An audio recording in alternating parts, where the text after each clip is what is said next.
Welcome to Big Blend Radio, where we celebrate variety and how it adds spice to quality of life. Hey, everybody, welcome to Big Blend Radio. Today we are super excited. We have Audrey Gale joining us. She has written the book, The Human Trial, and this is her second novel. In fact, it's part of a whole series. And you know what? We're talking historical fiction, we're talking medicine. We're talking about really good characters. So check out her website, audreygaleauthor.com. So welcome, Audrey. How are you? Thank you very much. I'm happy to be here. The Human Trial. So this has got some mystery in it. So I want you to set it up before I mess it up and tell everybody too much. But we do, what I love about this, I want to talk about people and characters because none of us are perfect. But you really kind of get into this has history to it too. So we're going back. So Right. we're kind of looking at the medical industry like a little bit earlier in times, but the Western medical industry, right? And That's and correct. I am allowed to use the word industry around you, I believe. I believe that is very fitting because it is a super wealthy, powerful business these days. I have statistics. I usually have to look them up, but I think we are spending what, 40, no, what's it, $2.5 trillion a year on medicine in the United States, which interestingly enough is twice as much as any other developed, wealthy developed country on the globe. It is twice as much. And here's the real kicker. At the same time, we're losing the game of life expectancy against all of those same rich countries that we can compare ourselves to. And we've been losing life expectancy against all of them since 1980. So Oh, I think that ever since cocaine was really the big deal. maybe that's the problem. No, but no.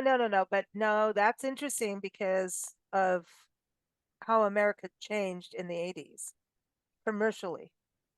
And how the medical industry changed. Ever really, actually. So what happened after World War II in our country here is that because of penicillin and all of the important discoveries that helped our soldiers come back from war, at least some of them, the government, our government thought, well, there's got to be some really good stuff out there. And they started investing in the pharmaceutical industry. So in a way, we're all sort of participants through our tax dollars. And then that set the pharmaceutical industry up to be very wealthy, very pervasive and strong, and it's never stopped. In fact, of the research dollars that we spend in the U.S. every year, again, I got to write these numbers down where I can find them. But I mean, it's a general thing. What you're talking about is it's very interesting to me because it sounds very innocent and not understanding how it's very innocent. Like, oh, they're helping our soldiers. They're helping this. They're helping that. And so let's invest. No one's going to say, no, don't invest in healthcare. Right. Right.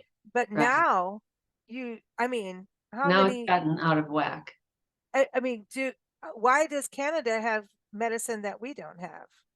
They have For this cheap exact medicine. Like, why is it so cost effective there? And here we're spending so much more if you're a diabetic or, even an EpiPen. Like, we're allergic to seafood. And as we travel, people are like, do you have an EpiPen? Like, oh my God, are we going to sit there and have how are we going to, there's ways to store and do and whatever. Do you know how expensive that is? Like an EpiPen or, just certain little things, medicine, All things. yeah. All things. One I person mean, I know that's going through cancer, one treatment is $14,000 and she has to have it twice a week.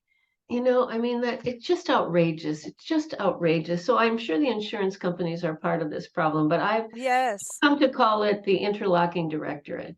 The interlocking directorate, uh, our government, who is, I'm going to just oversimplify this, but basically every elected official, every regulator, every entity in the medical establishment is in the pocket of the pharmaceutical companies. As one MD from Harvard, his name is Dr. Abramson, as one Mhm. MD from Harvard put it, there's only one place that is complete bipartisan agreement in Washington, and that is the acceptability of taking large contributions from the drug companies. So part of the interlocking directorate is our government, the supposed regulators who don't seem to be doing a really great job of regulating. Um, because Mm. they're paid to kind of look the other way. And the pharmaceutical companies certainly a big contributor, and then the medical establishment itself. There's like a friend of mine told me this uh, at an event last weekend, that he understands there's only 4 universities in the United States that don't accept contributions from the drug companies. And I Wow. actually read an article. We are going to get to the book, but I read an I know, article. but no, no, uh, it's okay. No, because this this all is backs good. it up. This is good. Um, I read an article, I think it was online, and I didn't print it out, and I can't find it again, but I could if I had to, about the Harvard medical students up in arms protesting against the fact that their education was so drug oriented. I mean, Oh, it is pervasive. It is pervasive. And another wonderful quote that I read about this behemoth, this interlocking directorate, this behemoth of a system that we have, so wealthy, so well positioned, mhm. people everywhere they need them, um, is the only way we can ever hope to change it is by creating demand in the general public. And in some small way or some big way, I hope my book, The Human Trial, is going to do that, because it has to it has to change. It has to change. We can't afford our own medical system. Right. So We can't let afford back. it. No, we can't. And we used to live in England and different countries, and the medical system, even in Africa at that time, was good. But I don't know about now, right? So because we're not there. But um, I want to digress and go to your book so that we can make that connection to what you're talking about, because it's a then and now, and it shows the history and pattern, even though it's Yeah. fiction. Yes. This pattern of also not it there's the industry, but the industry doesn't allow for holistic health. It doesn't allow for and coming from Africa, there's also healing through spirituality, which people will freak out about, which there's mind over matter, right? That also Oh, heals. And that sounds absolutely. weird and woo woo, but it's really not. So It's in really some not. it's like so yeah, I mean, I know a lot of people are going to get mad, but I don't really don't care. So medicine can work, and it actually medicine itself came from the Vedics and Hinduism and Ayurveda. If you go back into those Vedic scriptures, you'll see the very first surgery that was ever performed was on a broken arm, and that was over in India, and it was about not like what we're doing now, like pop 10 pills. It was about doing understanding anatomy and structure and healing and anointing your body. That sounds weird, but it's true. Mhm. um so Well, you know my book really doesn't go it into that very no, much. I know, no, but I'm just saying from our own the medical timeline of us understanding medicine as of now, which can change because we'll find, oh, some other cave person did this over here, so that's always changed. I mean, it's really interesting if we go through evolution and, oh boy, then I said that word, history, how medicine has evolved. But let's go from your book because it starts in the Depression era, but this was already kind of, it was starting then, right? Is that, Well, I here's mean, what my book really does explore. I have a rather open mind about all these other methods, hmm and my mind has been opened by personal experience. But what my book really explores, if you had to put it in a short paragraph or a sentence, is it is exploring the gap, the rather large gap between Western traditional medicine and what the great physicists of the early 1900s were have discovered about our universe. People like Einstein and Bohr, and somewhat later Oppenheimer and Max Planck, who started at the turn of the century, they discovered that there is nothing solid in the universe. You've heard of quantum physics. Well, what that really means, and Oppenheimer explains it rather nicely in his movie, in the movie. What that means is that if you could look into anything, I mean, you and me, the desk, the dog, hmm whatever, anything at the sub microscopic level, if you could look at that, you would see tiny bundles of energy that are vibrating. Everything is vibrating. And the early physicists called it quanta, those hmm vibrating packets of energy. They called it quanta. And so, what everything is a vast spectrum of condensing, vibrating energy called quanta in infinite varieties. And that's what creates the difference. That's we perceive it with our senses.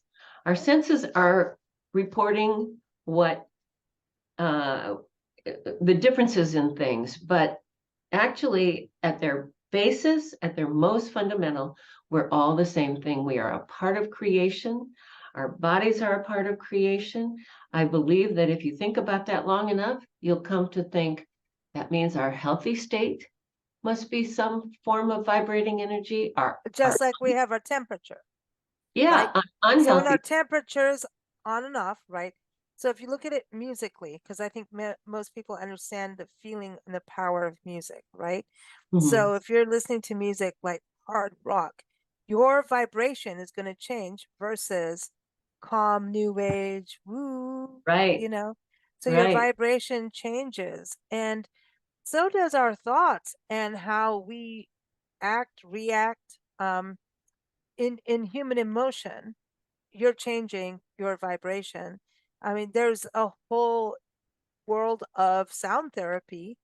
Sound, I know one lady who healed herself through cancer through sound therapy and Mhm. sound vibration using Tibetan bowls and changing her frequency, right? Uh-huh. And we've done a few That's shows on it, exactly right. That's and exactly it right. can Because happen. our bodies in a healthy state have, I think of it as a symphonic collection of vibrations going on in my body. That's a Yeah. healthy state where everything is in harmony, everything is working as it should, everything is aligned, and the sequences are being carried out perfectly. In an unhealthy body, there is hmm dissonance. Um, Bad Something notes isn't being working in played. alignment. Sorry?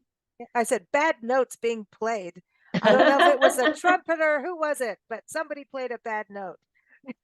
Yeah, and the way I think about it in terms of my book is that our healthy cells are doing exactly that. They're symphonically working together like someone's conducting, and everything is working when it should, as it should.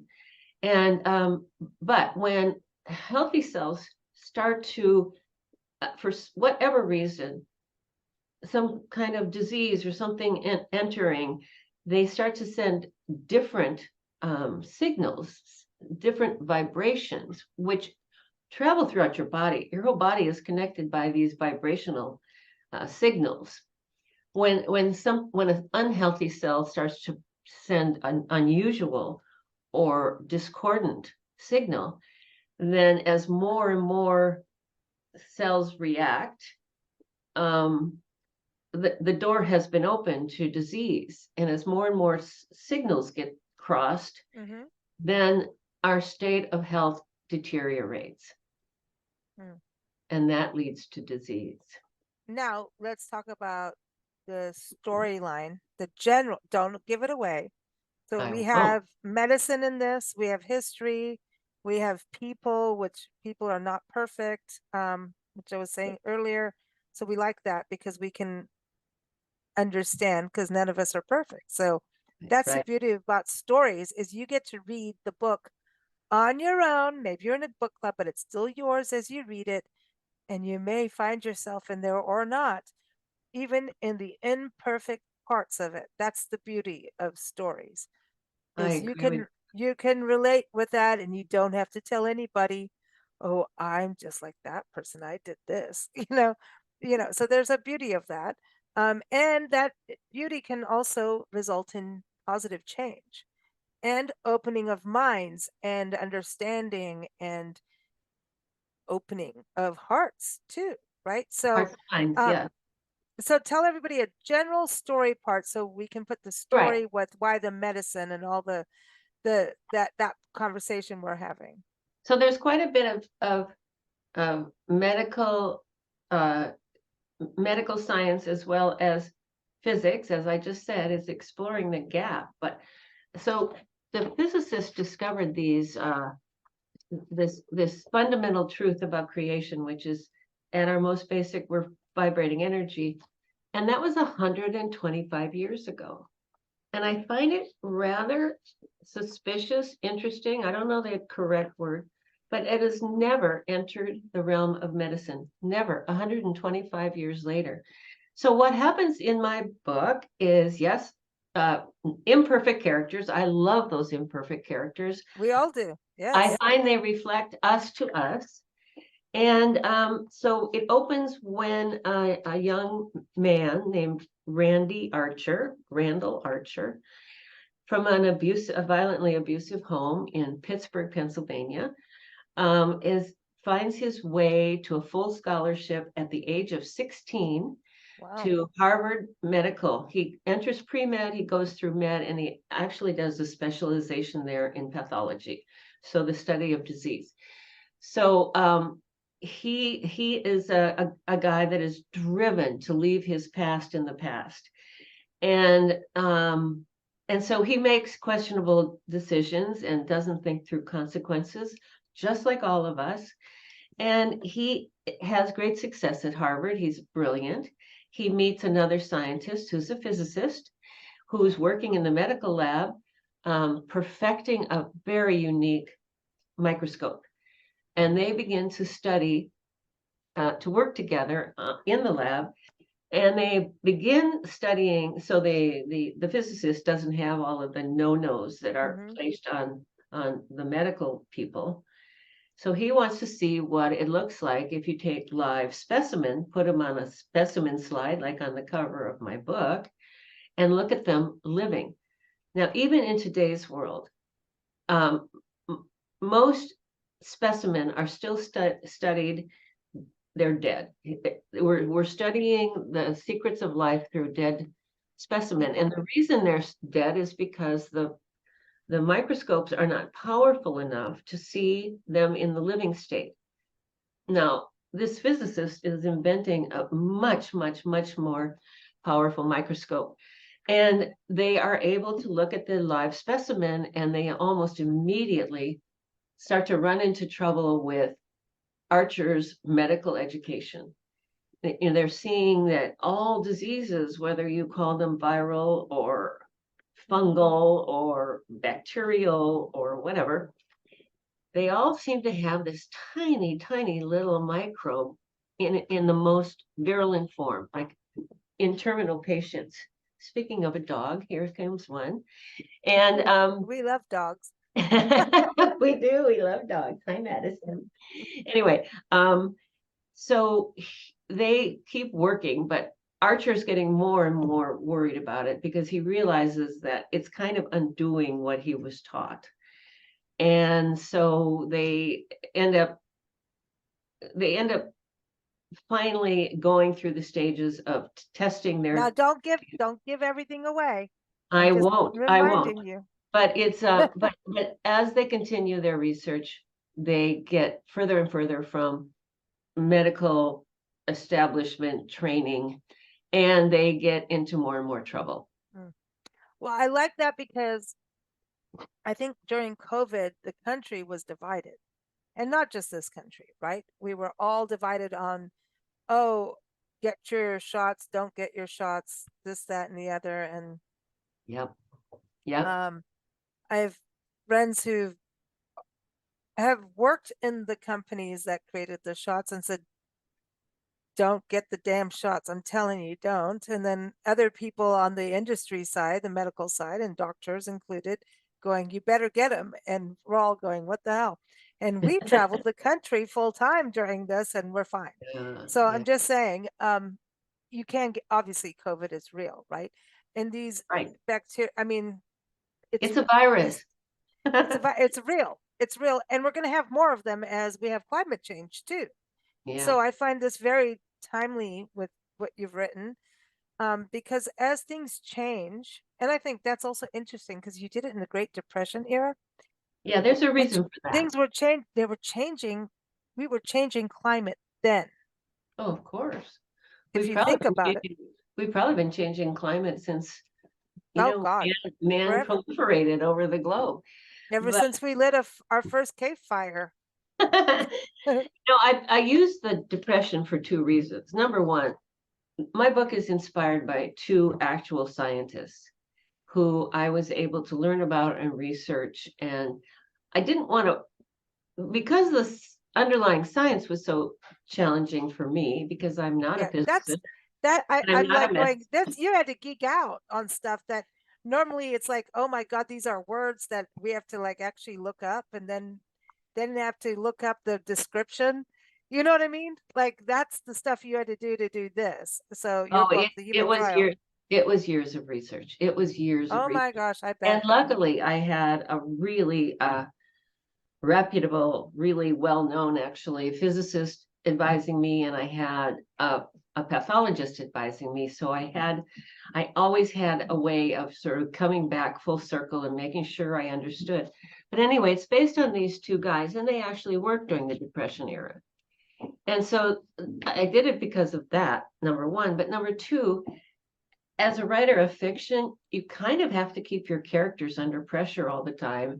And so the Depression put everybody under pressure in the entire world. Mhm. So it added an element to help the stories build suspense. Mm. And so that's why I did it. And it's actually the valid time frame. But I do intend to write, I've already written in rough form, a sequel that takes place in the 1970s. And so it's going to be a Oh, that's interesting. multi-generational Yeah. saga, and it will go all the way to COVID in 2020-ish, give or take. And so it'll be a multi-generational trilogy when all is said and done. And the reason I like that is because it continually reminds us that this is still where we are. Mm. This But you discovery. said 125 years ago, this technology and Well, that was the ability. physicist. That was the Yeah. physicist 125 years ago.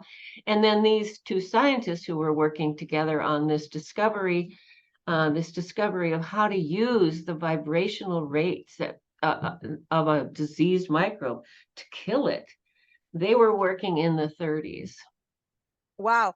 So that's pretty amazing. So we have that. And then, we've got to we have the microscopes now, right, to see We things. don't have the microscope. So what But happened? we can see the stars and the moon and all that stuff. Well, those are telescopes. I know, but what I mean, if that's powerful, that what I'm saying is it's doing the same It kind of is. thing, It right? is If you think because about it, it's identifying it's the about where we choose to put our money. materials in the outer space. They do it by spectroscopy, say Man, that. you really did geek out doing this book. That means studying the color spectrum to determine what the materials are. They do that in outer space. The physicists I work for happen to be an outer space, I can't remember the exact right term, but outer space physicist, and that's what he did. So, but anyway, Astrophysiologist. It's so, I don't know. no, I don't know. I I don't don't know. think so. I But, don't know. but I just put it out there for fun. But anyway, no, but I get that, but it isn't it so let me just tell you what happened to those guys. So that there were only long half as a you dozen of those yeah. microscopes that ever were developed. And they, back in the 30s, would have probably cost a $500,000. You can imagine what they'd be worth today. They were confiscated by the medical establishment. All of them were confiscated. They have never reappeared. All of the science and So the this is the research. truth part, not the This is the fiction. truth part. This is the truth part. So I use all of that as inspiration for my completely fictional characters and the completely fictional story arc. Yeah. Um, it did end badly for them, but it kind of ends badly for some of them in my story. But yeah, so I was inspired by them, and but I didn't want to have to research their lives. I didn't want to know where they went to school and who they married and how many kids. And I wanted to focus on the science because the science was really challenging for me. Mm. And then I allowed my imagination to create characters inspired And by have a people. storyline. Yeah.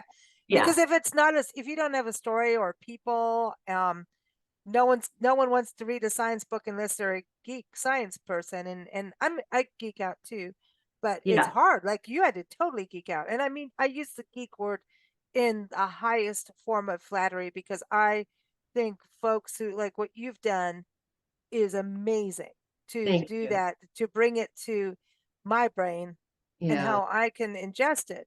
So Excellent, excellent. going, And I've gotten comments. I have lots and lots of good reviews on Amazon and Barnes and Noble and all those places that say multiple times it's a page turner. So while we're talking about all this science, there is a building of suspense and mystery and fear and yeah. So it is a a novel that delivers on the suspense and the mystery and so and it store does people. carry the story.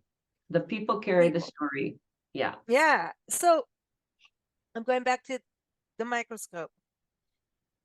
So the microscope is reality, got taken away, right? Because Right. even if you look at COVID now, they're going, well, how did they make this so fast? Mm. The vaccine thing, right?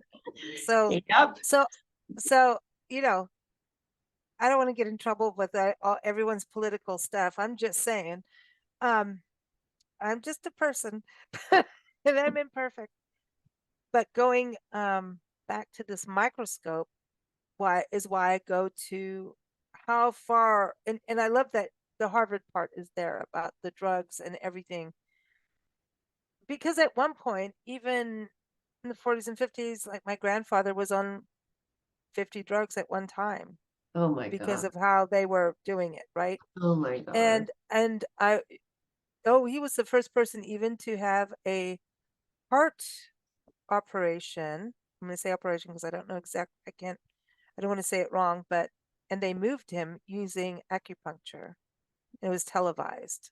Wow. And that's because of pain. That was Isn't to, that fabulous? yeah. And he was a mean son of a bitch. And then would be really nice and then throw a couch through the wall when he could barely walk or Oh my breathe. God.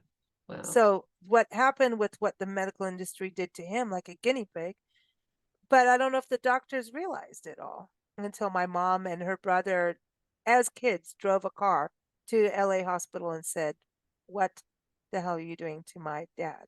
Yeah. And Wow. and they went through the list, and the head doctor, didn't even know or recognize like how many drugs he was on.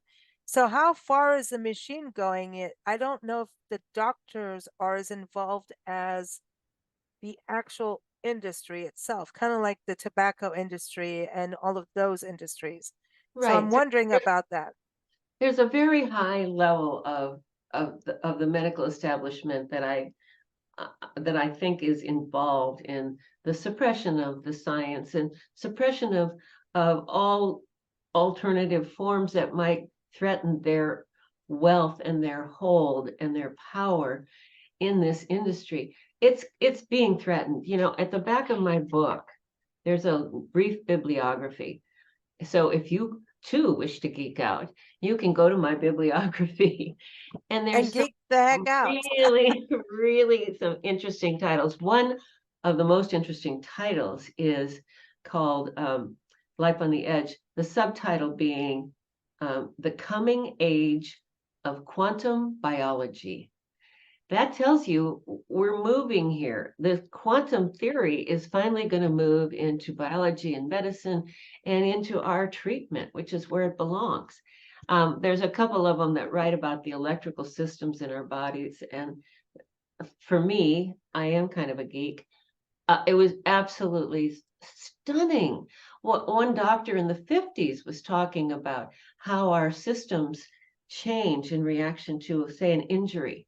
Hmm. Our normal flows of electrical energy, vibrating signals, whatever you want to call it, ion exchanges, all of those apply, change course when there's an injury. And they head Hmm. and they go and they change course and go to the injury. And then this is almost unbelievable. Then the body despecializes your cells into stem cells at the site, Hmm. then re-specializes the cells into whatever is needed first, whether it's blood or bone or tissue or muscle. And then once the healing begins, then the systems start to go back to normal.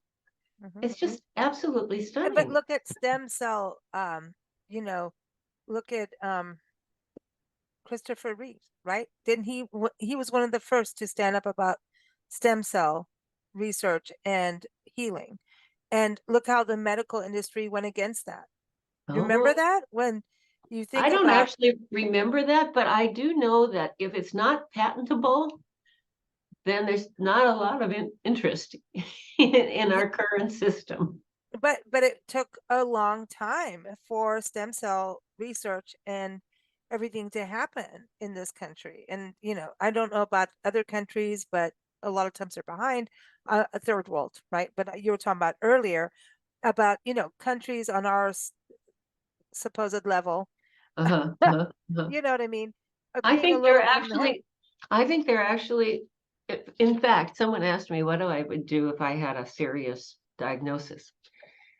And eventually I would probably go to Germany because Mm, there is a British guy in Germany today who has invented a microscope that they say is as good or maybe even better than the original Rife microscope.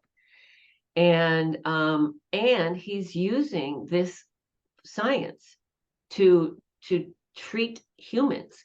And I believe you would find it in some form in uh, every European mhm. country, some form. But Germany seems to be the most ahead. So, and they Attention to also have a detail. much they have a much more transparent system Mhm. of medicine approving new products before they come on the market. They have to show efficacy. They have to show significant efficacy. They make Yeah. all of the testing available to anyone who wants to look Well, at I the I results. find like we find this with software. I mean, that's why I brought up attention to detail with Germany. They do. I mean, look at car manufacturing and everything they did in that, and safety, and it was part of that. And when you look at attention to detail, safety, I bring that back to Europe, not just Germany.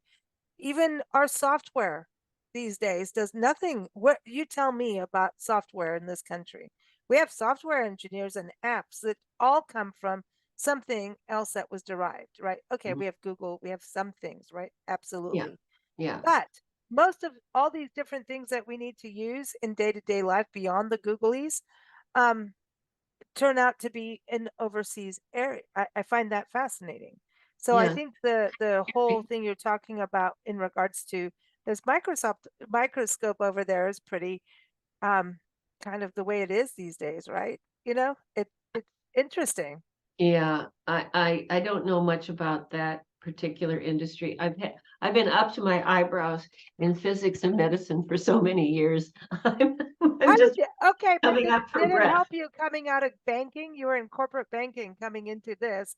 How did that happen? Like, how did you go into now I'm going to jump into medicine? Like, how did that whole transformation Well, happen? we could go way back to my childhood. I have four sisters, so it was a family of five girls, my mom and my dad. My dad was a workaholic, and my mom was just poor thing. She never sat down, I don't think.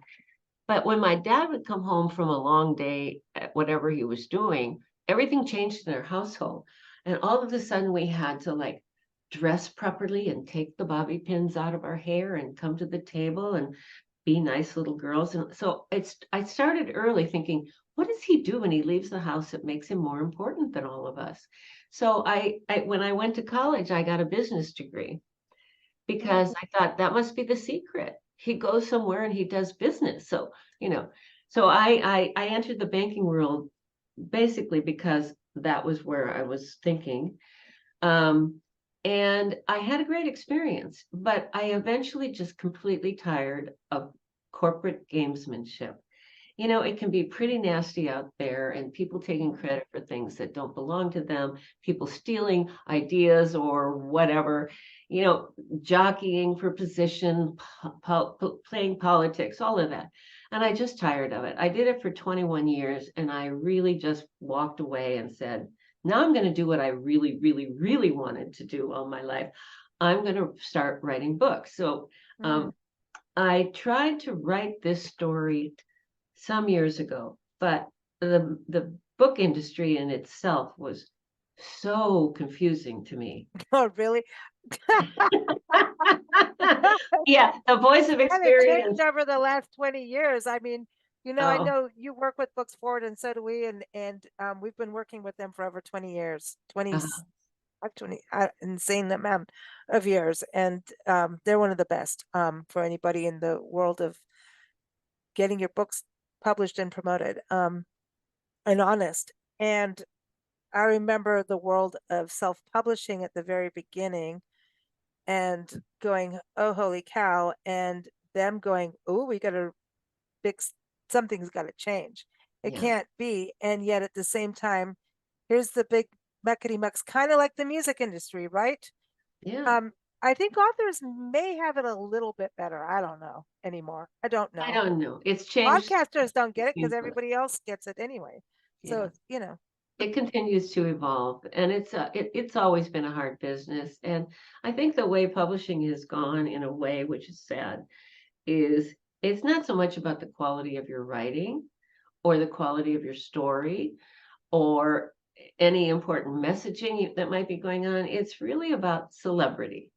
hmm If you've got 2 yes. million followers, that's celebrity. If you're John Grisham, that's celebrity.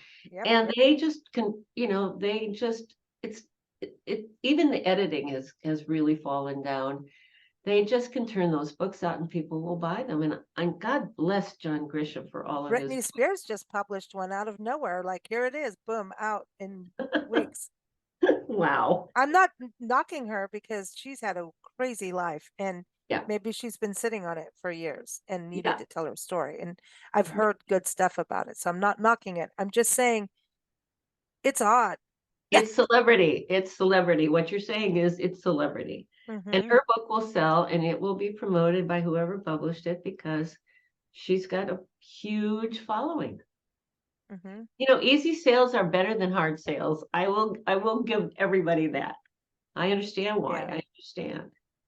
Yeah. For us, I think is what we do. And the authors and musicians and artists that we talk to, there's an honesty and a integrity to the craft that is so crucial and that we must maintain no matter what is going on with the publishers, the corporate giants, right? Mm. um and I think we're always going to have these giants here and there. They're the aliens that coming down to get us. And speaking of aliens, I have a question for you on that. But Uh-oh. no, I do. It goes to everything. um but the integrity is also what your book is about and what you're Yeah. writing is. So it's integrity. In medicine, it's the medical arts. Remember when it was called the medical arts? Yeah, wow. Because think about it. Think about a dentist is sculpting your teeth, literally at Uh-huh. one point, right? I remember going to the and having conversations with my dentist. I'm like, you're doing sculpture. You're recreating this. And he was like, Yeah. oh yeah, I suppose. You know, thank you. I hope they last as long as other sculptures. But also it is the arts. Medicine was part of the arts It and was called science. medical arts. It was Arts called and medical. science together. Yeah, yeah. And they And it actually still belong is. together. It still Yeah. is actually when you think about it, because just like in any It's always profession, changing and growing. Yeah. the, any profession has really good practitioners and not so good practitioners Hmm. and terrible practitioners. So the really good ones seem to have a, what is it? It Integrity. seems like a sixth sense. They can Hmm. look at you and see details that other practitioners can't. They can, something can stump them and they pursue it and they come up with a treatment or an idea that others wouldn't necessarily see. It's So their extra sense. that's the And art. that's the art part. And Yeah, that's the integrity button. Whereas the others may be going for the money button. And I'm not going against that because people have to survive too. But if it's 20 cars and all that crap, then I don't yeah, care. yeah, Um, yeah, yeah. I don't need to be floating a yacht through Holland and saying take down a bridge for my yacht. Anyway. But so the integrity part, and so I feel very strongly, in our company as a whole does, about integrity in the arts and in anything you do, whether it's a small business, is to still don't cave in as much as you can. If you have to, we get it because you have to survive. So Right. humans have to survive, right? Right. And do what you can as best you can, but don't Always, let the man take you down. It's always. I am about Rage Against the Machine, not so much the band because they've sold out a little bit lately, but it is about standing to the truth of the arts, truth of music, truth of what you're writing, medicine. The medical arts is huge. Now, I want to go back to the alien thing now before I forget. The Integratron in Lucerne Valley, it's near Joshua Tree National Park. I encourage you to look it up. I encourage you to go because it's about sound therapy and it's Oh, about Van Tassel, and the Venusians basically spoke to Van Tassel and he disappeared mysteriously. And he created he was what beamed up. Was he beamed up? possibly, I mean that's what we like to believe. But you've got I'm not kidding you. This place, the Integratron, it's been on Anthony Bourdain's show, and they do the you go in there, into the Integratron, and it's like this circular place that was built to move by sound vibration and Uh, beam up. I've actually heard of it. A friend of mine has recommended it. I've never been there. I'm Um, just saying, and it's the like a history of dome. it. It's like Yes, a it's a dome, dome. It's right? a white dome. And the vibrations are you can feel the The penetration. acoustic chambers in there are a trip, right? So when we went in there, and there's two ladies that are both from the medical background, seriously, the sisters that were in medicine, unless they sold it, are there. Um, they did Tibetan sound healing and everything, then left us alone and told us we looked younger later, and we both laughed and giggled. But said, okay, let's have a margarita. That's what they did with Anthony Bourdain. Gave him a margarita later with out of those bowls. But it the history of this is fascinating, and no one can really go pro or against it. So he Mhm. truly believed this, and what he built is absolutely scientifically cool. And this is all from the Venusians contacting him, accordingly to him. And there's something the way this was built. I'm a musician, and I do know acoustics, and the acoustics in that room are insanely cool. Yeah. The circular part of it and the way it works. But I mean, you could do that with any geodome. And we've got Buckminster Fuller, who really did the geodomes right and really got there. So, anyway, it is about he believed you could regenerate your cells through vibration. And Well, that is where I I'm think going with that. I think there's some science to this again, because if we are at our most fundamental vibrating energy, if we can get the alignment back throughout our body, that creates a healthy vibration. And so, yeah, and music, you can feel music Oh, some, music is it. Music can change you from yeah, being 100% crying about someone breaking up with you to suddenly rocking out and feeling on top of the world no matter what. yeah. So there's like a vibration of peace and calm that could translate into physical changes.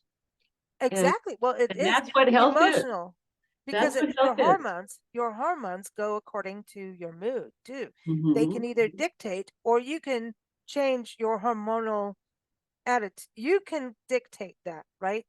And Right. it is about vibration because your thoughts are vibrations. Everything is a vibration.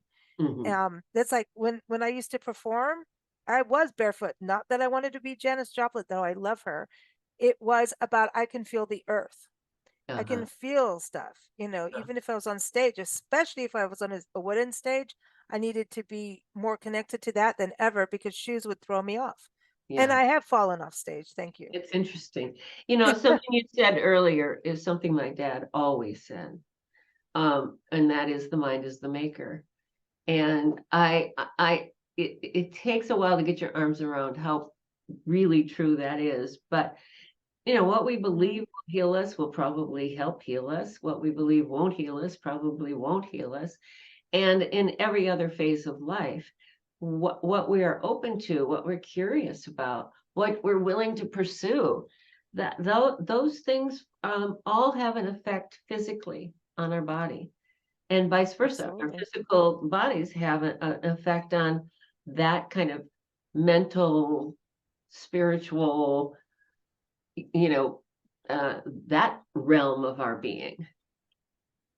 It does. I mean, But this is a much more. I just want to say one thing about my book, which is this kind of emphasis on like sound healing and that kind of thing. That's not really in my book. no. It's not at all in my book, but it is, except in the sense that the discovery of the great physicists like Einstein saying that everything is vibrating energy at its base was how the two scientists who stumbled into this area, uh, they proved what Einstein was saying and that it applies to us. Mm, yeah. Eh, Yeah. Yeah, So, no, and that's the important thing regarding your book. We want people to go and read it and have an adventure on their own. We can't sit and relay because it's a mystery too. It's like, hey, a oh, little it bit of is. so you've got to go and have your own adventure with this, but it does bring this light. You're shining a light on a Oh, I real hope so. issue, which I hope is so. huge, It's and you huge. And I don't, definitely do, I've you know. asked at various things that I've done, is there anyone who's completely satisfied with medicine in our country today? And I have yet to have anyone say, I was oh, about to yeah. answer, and then I realized that I had to temper my mouth. So so Nobody I is just didn't say anything. nobody is happy. Well, are you doing any speaking engagements, book groups? Because I think it would be so beneficial if you aren't like to do it because there's reading the book and like I don't want people, that's we never finish books anymore when we start reading them because we've got big mouths around here and then we'll tell everybody to hear and you need to know this and you need to you know what I mean, we'll ruin it. I don't want to We don't want to be spoiler radio, No basically. spoilers. No No, spoilers allowed. But I truly believe in our conversation and in just what you've done that once people have read it, like a book club, once they've read the book, so that it can be an open discussion, so there's no spoilers. And we're introducing basically you to our audience that has not read your book. So again, no spoilers allowed, right? Maybe right. somebody has that could totally be, and does happen. So Yeah. the Yeah. reality is to maybe have those conversations as a book club and through Zoom or whatever. Are you open to that kind of thing? Because No, Yes, absolutely. I've But you done could a be whole really busy for a long time doing that. I would like that because I really do believe in this book. I believe in I love the flawed characters. I love the Mm, suspense and the tension. I do love it, and it has a serious purpose. So I love all of that. I just did my own book club the other day, and it was really interesting. That there's a piece in there where the female lead character is setting up a new home, mhm. and they were all saying, "Okay, where was that?" I said, "I don't know. I mean, well, they ended up telling me what neighborhood it was in. Well, that's what I'm saying, but for you to go around I and doing love this that. with if you could do more of those, your I'm talking about book clubs for your book and Yeah, talking to people going through the medical situation because I think people that are patients, the worst part of being a patient of any medical issue is having to navigate the system. yeah, And absolutely. not just the hospital, the No, no, insurance no. system and all of that. You understand Oh, all of that with your dad, right? I But do. um it's insane. It's pure insanity and it's wrong that someone who's already having a hard time and we wonder about people having high blood pressure. You even say the word medical industry to me and I can already feel that. And you're supposed to be the healing people, you know. I think Yeah, the doctors mean well. I mean, they go in. I agree. I think the doctors, the science, anybody going in there to heal, the nurses. Oh my God, people cleaning up everyone's puke and vomit and pee on the floors and all of that. God bless you, because Yeah. you're doing incredible work. And that And and it, that is a point I would like to stress is not only have I talked to my own internist about all of these things, and I'm hoping to do a speaker series which would be Zoom oriented. mhm, And I want to interview her because she's a medically trained doctor, mhm, and yet she is really curious about all of this stuff. And I haven't really I talked to my ophthalmologist not too long ago, and all these specialists, and they all agree that something is broken, and they don't know what it is, but they have the sense that the cost of medicine, the efficacy, we rarely hear about being cured. We hear about extensions of life, whether it's for 6 days or 6 months or 6 years. It's never this will cure you. The curing mm. is stayed away from. And so we've kind Oh of yeah, our because you'll get a lawsuit expectation, our because of expectation. lawsuits. Well, I don't know. Our expectations have been diminished. Mm. We don't expect to be cured. We expect to get a little more time. Or a little pill. That's sad. That's How sad. did you find out about the microscope? I'm fast. Listen, I love microscopes. And I just know that we have the money in this country to put money. We're going to space. We have money for microscopes. So Yeah, we I would. call a big BS to the non-microscope thing, right? I just call Yeah, somebody else is getting bigger money than what it would pay for us to have the microscope and heal our country and possibly the world through this kind of stuff, right? yeah. So I call major, so how did you find out about it in the beginning? Okay. Well, let me try to condense what could be a very long story. When I was in my mid-30s, I got a very, very, very bad infection, and it was throughout my bodies. I had Oh visible wow. down my shins, down Oh my arms, down my sides. And if I put my arms down, it hurt. wow. Yeah. These lumps were painful. And so I lived in San Francisco at that time, and I Hmm. went to my internist, and he, examined me. Then he sent me to one specialist after the Oh other. God. You know, Yeah. the Here you start. Yeah. the exotic disease guy, the cancer guy, the this, the that, the that, and no one could figure it out. And they tried everything that they have, which is steroids and antibiotics, and well, at least I didn't get radiation. But anyway, they tried everything they had and nothing affected it. Nothing. So a guy that I worked with then back in the old corporate banking days said to me, Audrey, what have you got to lose? you need to come with me to my acupuncturist. So I thought, well, I really don't have much to lose. So off I went. His acupuncturist was in Oakland. So we crossed the bay and I went to this acupuncturist, and the first thing she did was use one of her needles to stab one of my lumps to see what was in. Ow! Yeah, and it hurt. Holy And crap! then she said, who cares what you call it?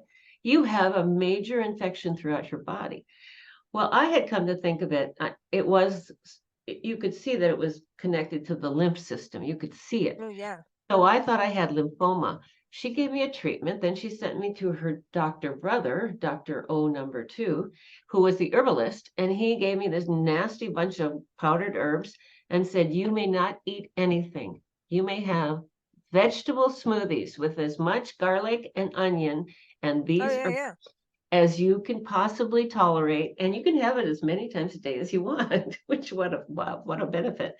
Anyway, it was absolutely miraculous. I am not kidding you. Within a day, the pain was going away. The lumps were going away. I started to feel better. I started to look normal again. And I went back to my internist in San Francisco and I said, you need to examine me and I want to hear what you think. And he said, oh, wow, what have you done? And I said, acupuncture and herbs. And he said something that was interesting. He said, well, I believe that there's a place for Western medicine and a place for Eastern. And I believe the place for Western medicine is when your body can no longer heal itself. So I don't know, maybe there's something I there. get that, but I don't. Well, mm, I don't know if I believe it completely either. I think if I had a really bad accident, like in a car, run over by a car or something, I think that's when Western medicine really could be beneficial. yeah, but then I go back to Ayurveda being the first form of medicine and healing a broken arm. So, Yeah, I but understand. I think It's just I not really that prevalent here. That the problem is no, no. you wouldn't It's know where to both. go for that. They have to work together. Hmm. It's the science and the cloth need to unite because there's also spirituality which freaks out the other side. You know what I mean? Spirituality freaks out, which is part of the eastern side of medicine because of and Western medicine has ignored mental health a lot of times too. It's like psychiatrists and here's your pill, which I'm not saying don't, God, we need more mental health things, but it's the whole body, the whole, And I think all of it. that's the key difference, really, isn't it? Eastern Mhm. medicine really tries to look holistically at your entire being, including the field around you that vibrates, including everything inside of you, where your head's at. All of that is figures But in who to. knew about the microscope? Okay, wait, I got to go back to the microscope Okay, because okay. you do So, this. So you went, yeah, I get, okay, going back to that. well, so I can't remember if did we finish anyway. So that was the first real eye-opening experience I had, and then I had several more, including my father being diagnosed with leukemia Mm. and being healed by sound vibrations. It was bizarre. It was bizarre. And he died years later of pneumonia. He did not die of leukemia. But after he had been exposed to this sort of vibratory approach, he went back to his doctors and said, examine me, tell me what you think. And they said, oh my God, what have you done? They said this is the damnedest case of spontaneous remission they had ever seen. Now, he couldn't tell them what he had done because it was given to us by my vet. And it was my vet who told me about these two men to start with. So So an anyway, animal doctor knew an animal that. doctor. And he also said to me, I have more freedom than an MD. I have more freedom treating animals, being a little more experimental than I would if I were treating human beings. So he did have that advantage. But anyway, so it was after my dad was cured of leukemia that I thought there has to be a reason that we pay so much and suffer so much and and can't afford our own medicine generally have problems with the medicines themselves and so on. There has to be a reason why something as simple as listening to a series of vibrations and having it almost instantaneously start to work, having it be so cheap and so effective. There has to be a reason why this isn't available. Why don't we know this? And that's what led me into the human trial. So I did do research on those scientists and their science, and then I created a a story of with flawed characters carrying us through to the conclusion of the human trial. See, we did full circle. We did it. I love it. But I mean, that's hefty what you've done, and I totally respect and honor your work. Thank Um, you. Thank. because other people would go do the whistleblowing side too, and Mhm, it is almost a whistleblower, right? In a way, in mhm, in mhm. in that, but sometimes it has to be the story that is this sugar that makes the medicine go down, that we don't really want that medicine even. Yeah, Um, you know what I mean? But the stories, that's why I bring up the arts again. The arts are what connect. Science is a lot of times the mumbo jumbo that nobody, they just, their brains turn off. If yeah, their brains turn, and I get it, man. At the end of the day, you're going to start throwing medical stuff at me. I'm like, yeah, it's hard. you And know, why do we have all this jargon that makes it impossible for the common man to why understand? do we have so many complex diseases now that we didn't have? Yeah, that's a question. Well, don't start me on that because I'll answer it. We'll be here for 10 hours. But Audrey, thank you so much for joining us. I can't wait that you're gonna have a second one out, right? So you I got a am trilogy, sounds like a a trilogy going. trilogy. I'm going to have a trilogy bringing it all the way into the COVID era. Oh, I'm good hoping God. within That's a gonna be year. crazy. You're gonna have to Yeah, go to China. that's going to be crazy. That is going to be crazy. Then the next one, as I said, is roughed out pretty well. I mean, it's written, but it's not publishing quality just yet. Mm. But I'm going to go to from the 30s to the 70s to the 2020s. And so it'll be multi-generational, but there will be connections. And so at the end of this trilogy, I will have made my point several times that something so easy and fundamental has been suppressed for a very, very, very, very, very Well, long I'd time. like to add a fourth one. And Yes. this the 60s, 70s one takes this in. And that is the power of psychedelics. Ah, Because people are starting to find that out now, and the power of mushrooms, not to get high and all of that. no. Um, there's healing qualities in mushrooms, and if you look at the history of agriculture, see, I told you this would be 10 years if I bring up why we're so sick. We've taken away things that we used to eat, Yeah. right? In Yeah. the name of agriculture. And I listen, I love our farmers. So please, farmers, I love you. I'm not going against you. But we got into this certain type of thing. And then mushrooms were part of it, and psychedelics and things like that. And we've been doing psychedelics since cavemen times. Mm-hmm, mm-hmm. And it was part of healing in some way. So they're archaeologically finding this now. And Yeah. so I don't know how much of that is truth or not, but I'm I don't either. I fascinated have no idea. about it. So I'm just one, I just think you're the person to go and do it. That's all I Well, want. it's And interesting. I'm not into getting like tripped out all the time, but hey, I don't know. But I haven't done that since I was a kid. Like, you know what I mean? You have your stupid stuff in teens, but I'm not talking about that. They are finding medical reasons of things being beneficial, but it's like, oh, only now, like pot was taken away because of the hearse, like wanted to do some other kind of agricultural crop, and it was going to go against that. That's a so supposedly.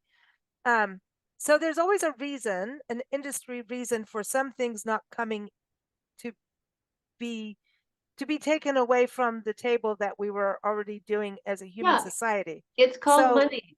It's called yes, money. It's simple. yes. It's simple. It's just like my discovery of what made my dad more important than all of us girls. He who controls the money is Oh, well, see, but dominant that's person, it. So you anyway, know? please jump into the psychedelia thing, because why are we into psychedelics now when they've been there from ancient times? And only So, now are we allowed to get into that.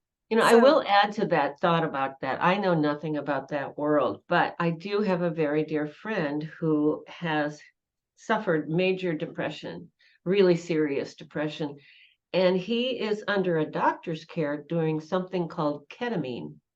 I don't mhm, know what it is, but it is a hallucinogenic, I assume, of some sort.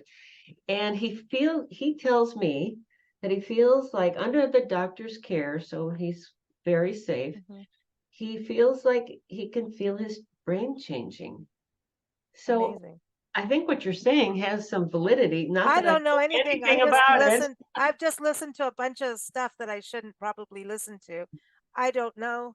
I don't do it, but all I know is there's something that we have been doing since ancient times that got taken off the platform since industry came around, the Yeah. word industry. And now it's slowly coming back in, and there's a lot of people trying to say hello, hello, hello. Hmm. And it even goes with marijuana and everything, but I'm not saying everyone should, I'm not saying get high. I'm not saying that. I'm just saying it's fascinating to me that it was ancient there in ancient times, and we're not like, it's weird. So it Hmm. kind of goes with the microscope. That's my point. Yeah. So I Yeah. just think you're the person for that job. So Well, go on. I don't know about that. I do have two books on my desk already that I know, but Audrey, thanks again for joining us. And everyone, keep up with Audrey. Her website is audreygaleauthor.com, and that's Gale is Gale. audreygaleauthor.com. The links are in the show notes. No, whether you if you're listening on Spotify, YouTube, wherever, the links are there. And again, the book is The Human Trial by author Audrey Gale. Thank you so much for And joining can us. I just It's add been a pleasure. one quick comment, Yes, which is I am very open to doing book clubs. So you can reach me through my email site, and I'd love to do some book clubs and book groups. So you can do that. You can reach absolutely. out. That's awesome. I think it'd be fantastic. How many Thank people you. have got all these questions, and just to have a conversation? Yeah. I Yeah. think that's a huge thing with everyone going through medical stuff. It's like, let's have this conversation, and Right. that can start a movement for change. That's my Right. point on that. Change So, and transparency. oh, love it. Love it. Yeah. Thank you. Thank you very much. Thank you for listening to Big Blend Radio. Keep up with our shows at bigblendradio.com.